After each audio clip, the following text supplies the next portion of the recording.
Mit navn er Anne-Lise Dahl. Jeg er praktiserende hypnotisør og hypnoterapeut. Og i mit daglige virke får jeg en masse spørgsmål, både fra klienter og andre, der ringer ind. Så jeg tænker, at jeg vil lave en lille video, hvor jeg lige forklarer kort om, hvad hypnose er. Og samtidig måske også få aflevet nogle af de myter, der er omkring det. Jeg møder ofte kommentarer, når jeg fortæller, at jeg er hypnotisør, at hypnose, det tror jeg ikke på. Hvortil jeg så kun kan sige, at det behøver man heller ikke. Man kan bare nøjes med at forvente det.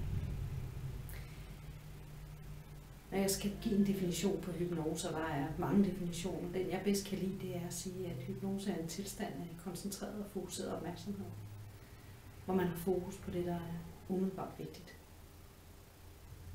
Tilstand på lige fod med, at vi kender den fra dagdrømme, falder i staver, og hvor tankerne bliver lidt indadvendt.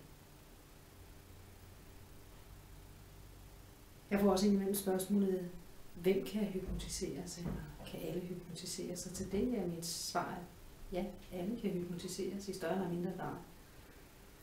Min påstand er, at stort set samtlige mennesker er i stand til at blive hypnotiseret. Dog er det kun nogle af os, der er i stand til at komme i en meget dyb trance. Og måske at kunne bibeholde den dybe trance i længere tid. Der er også nogen, der spørger, hvad der kræves for at blive hypnotiseret. Og det eneste, der egentlig kræves, det er vilje. Og så en evne til at kunne fastholde sin koncentration.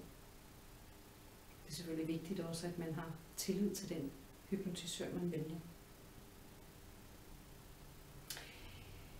Jeg får også spørgsmålet om, hvad selvhypnose er.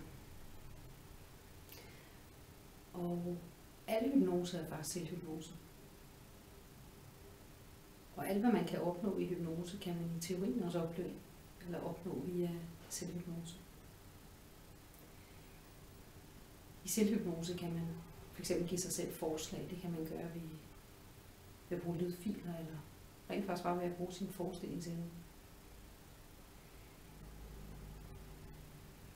Når man har lært at bruge selvhypnose, så er det faktisk et meget stærkt værktøj til at lave nogle forandringer af sig selv. Øge sit selvværd, komme ind med dårlige vaner osv.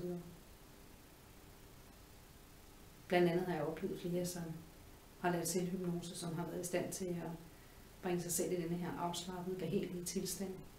Eksempelvis ved tandlægebesøg, som for nogen ikke er en synderlig behagelig oplevelse. De fleste mennesker er i stand til at lære selvhypnose. Det kræver egentlig også bare, at man har en vilje og en lyst til at arbejde med sig selv.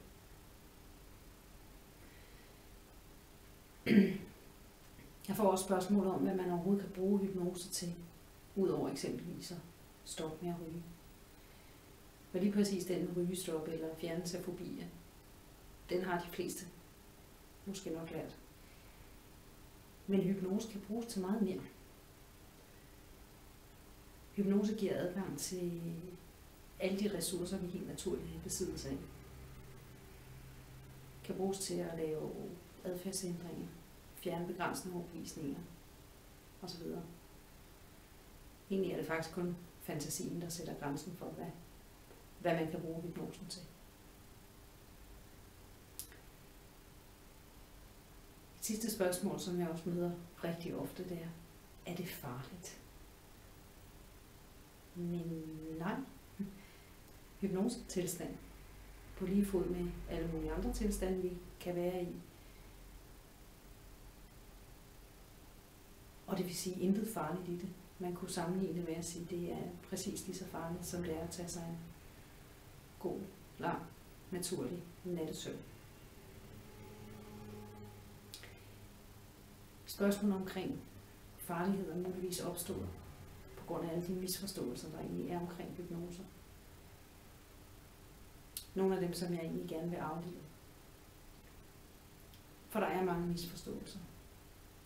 Nogle af dem er blandt andet, at hypnotisøren tager kontrollen over en, kan lirke hemmeligheder ud af en. Også misforståelser omkring, at det kun er folk med et svag psyke. Folk, der er let påvirkelige, godtroende. der kan komme i hypnose. Nogle tror fejlagtigt også, at de kan hænge i trancetilstanden, uden at komme ud af den igen.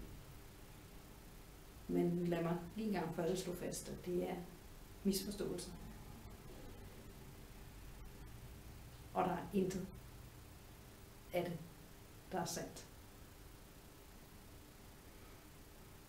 Håber, du har fået svar på dine spørgsmål.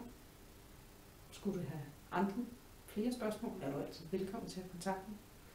Du kan sende mig en mail, eller du kan ringe til mig. Så vil jeg rigtig gerne forklare dig noget mere om hypnose. Tak fordi du kiggede med.